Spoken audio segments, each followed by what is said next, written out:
कार्यक्रम के पुण्यार्जक हैं श्री बाबूलाल जैन, श्रीमती निर्मला बाई जैन, मनोज कुमार, श्रीमती नीलम, अजय कुमार, श्रीमती हेमलता जैन, प्रवीण कुमार, श्रीमती ज्योति, ललित, शैलेंद्र, अतुल, अर्पित, आयुषी, महक, मुस्कान, तनु जैन।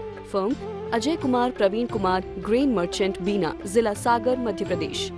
श्री राजीव कुमार, श्रीमती संध्या जैन, तनिष्क, मानु जैन, शानु जैन, सौम्या जैन, बसाहरी परिवार। Firm Shri Vidyasagar construction and supplier, Bina, जिला सागर, मध्य प्रदेश।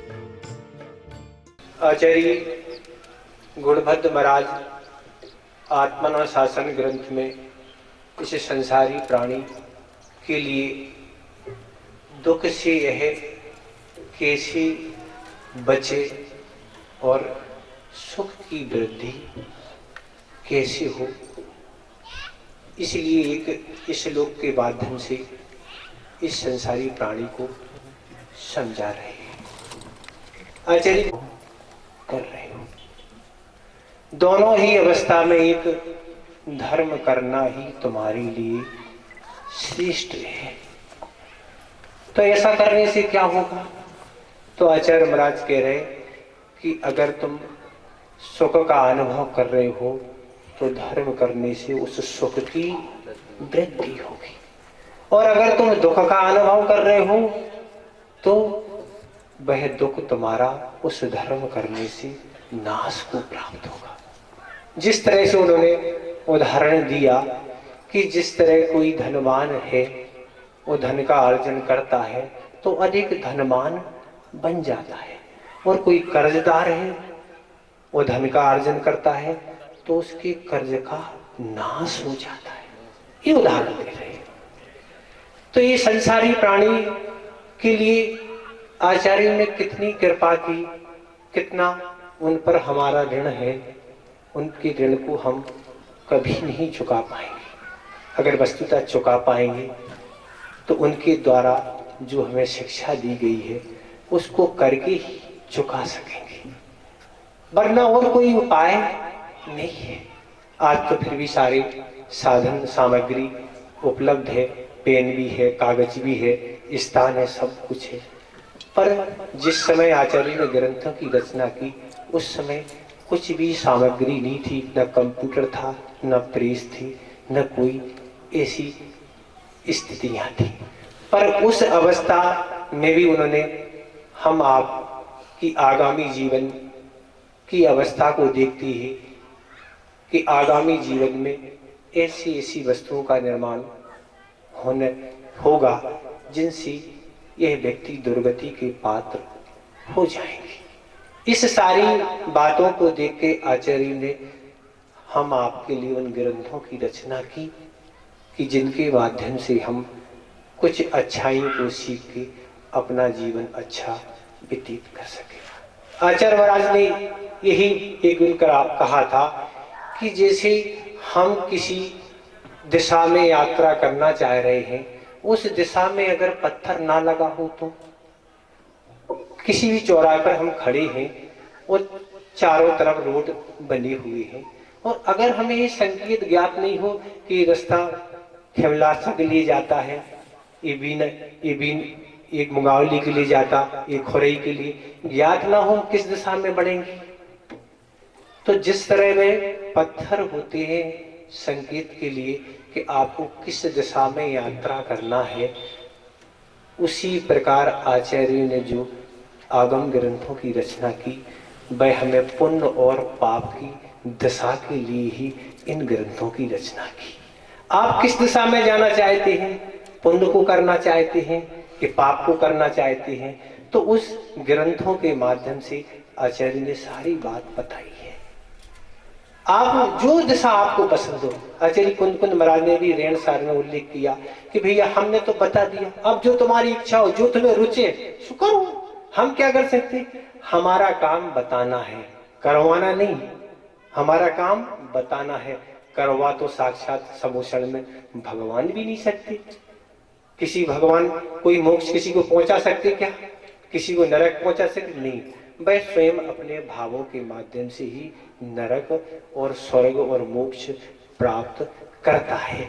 वह जैसा पुरुषार्थ जिस क्षेत्र में करे, तो इस तरह से आचार्य ने कितनी कृपाएं की, कितना श्रम मेहनत की कि अपनी साधना में से समय निकाल के भी हम आपको उपदेश दिया उन ग्रंथों के माध्यम से।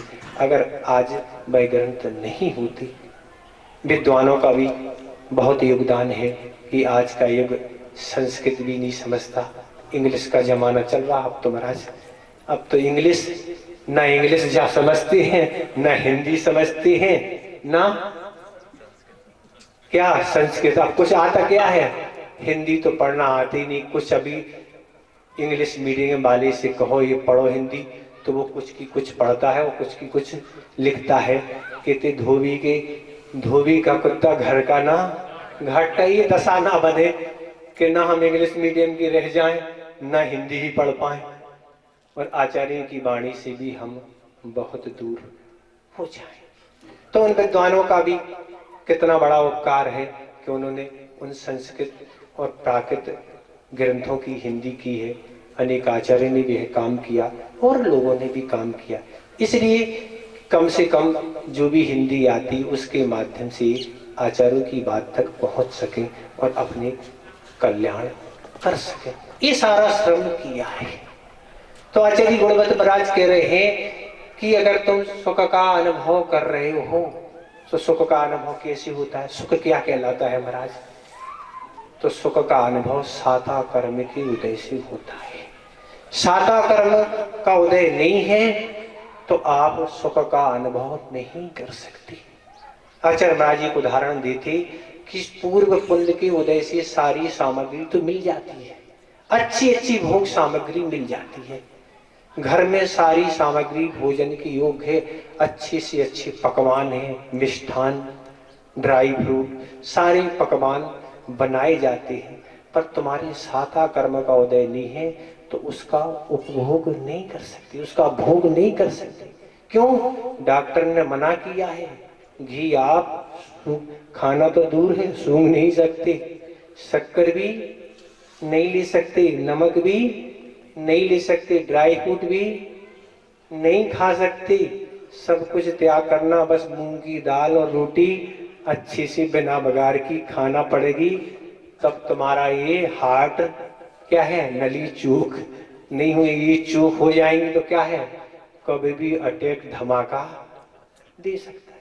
तो डॉक्टरों ने ऐसा कहा है।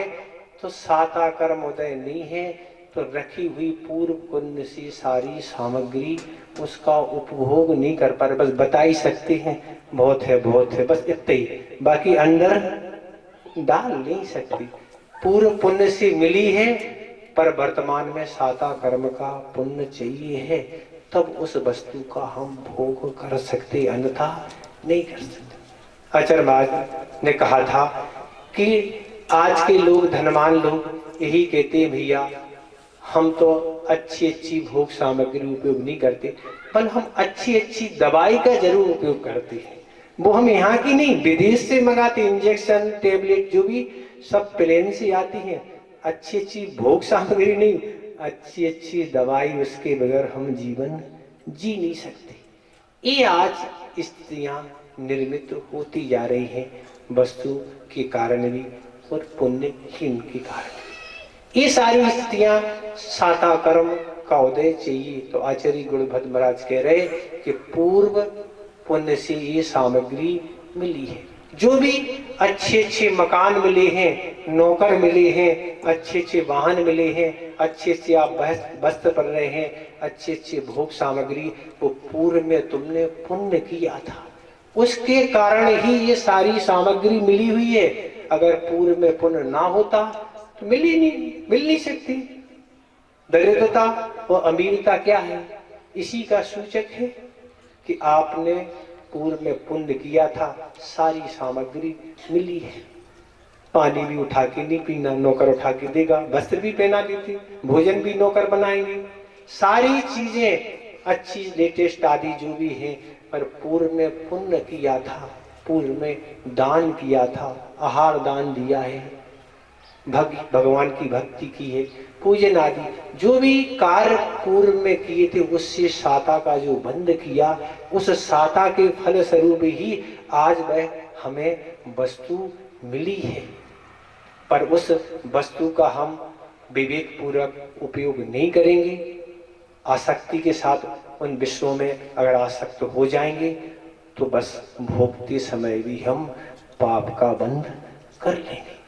12 चक्रवर्ती को सबको समान वैभव प्राप्त हुआ था, तो अगर सभी मोक्ष चले गए क्या? मोक्ष भी गए हैं, नरक भी गए हैं और स्वर्ग भी गए हैं।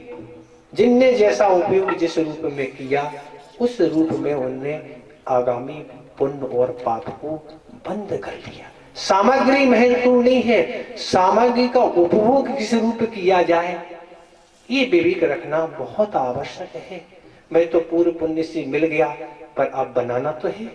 आचार्य महाराज हमेशा उदाहरण देते कि जिस तरह पहले के जमाने की बात है, रात में शायद कुछ चर्चा सुनने आई थी, भैया जी कुछ होटल आदि की चर्चा कर रहे होंगे, कोई गृहस्थ बता रहे थे कि भाऊ होटल त्याग की भूमिका बना रहे हैं। तो वो दृष्टांत अभी हमें याद आ रहा कि आचार्य महाराज कहते हैं कि पहले के जमाने में लोग जब भी बाहर जाते थे कलेवा साथ में रख के जाते थे, और जहां अपना समय हुआ रात्रि व्यतीत होने के पहले उसको खोला और अच्छे से ग्रहण किया और आगे बढ़ गए। किसी ना होटल ना किसी चीज का इंतजार की कोई बात नहीं थी, और अपने नियम धर्म का और शुद्धि के भोजन का पूरा व्यवस्थित ढंग से पालन होता था।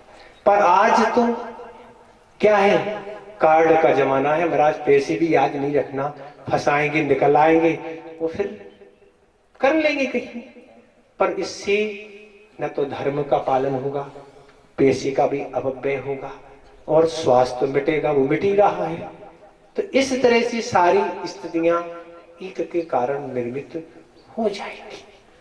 तो ऐसे आचार्य महाराज कह रहे हैं पूर्व में साता के बंध के कारण ही तुम क्या कर रहे हो, सुख का उपयोग कर रहे हैं। जो भी सुख सामग्री मिली है, शरीर की अनुकूलता बन रही है, धर्म करने में शरीर साथ दे रहा है, शरीर स्वस्थ है, मन स्वस्थ है, और सारे लोगों की जो भी सहयोग देने वाले हैं वह भी सारा सहयोग दे रहे हैं। ये पूर्व में जो पुण्य किया था उससे ही तुम सुख का उपयोग कर रहे हो, अच्छे से व्यतीत कर रहे हो। इसलिए आचार्य कह रहे हैं कि पूर्व पुण्य से अगर सुख का उपयोग कर रहे हो तो उस अवस्था में भी तुम धर्म ही करो। क्यों करो धर्म को? कि पूर्व में जो बनाया था सो अभी उपयोग कर रहे हैं, पर अभी जो नहीं बनाओगी तो आगे क्या उपयोग करोगी, क्या उपयोग करोगी? पूर्व में किया था तो मनुष्य पर्याय मिल गई, जैन कुल मिल गया, अच्छा क्षेत्र मिल गए, गुरुओं का सानिध्य मिल गया, पर कुछ लोग मनुष्य पर्याय में भी उत्पन्न हो गए, जैन कुल में भी उत्पन्न हो गए, पर उन्हें ऐसे क्षेत्रों में भी यहाँ जन्म हो गए जहाँ गुरुओं का आना जाना नहीं, जहाँ धार्मिक संस्कार नहीं। क्या कर रहे हैं? कुछ नहीं, केवल धन ही वृद्धि में लगी हुई है, धन ही उन्हें प्रिय है।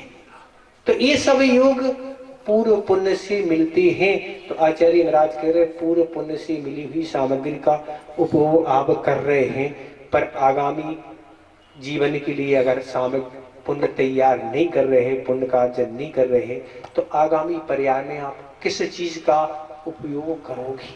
अभी तो उछल कूद आप मचा रहे हो, हमारे पुण्य का उदय है, साता कर्म का उदय है, हम जैसा चाह रहे वैसा हो रहा है, पर आगामी जीवन के लिए क्या तैयारी है आपकी?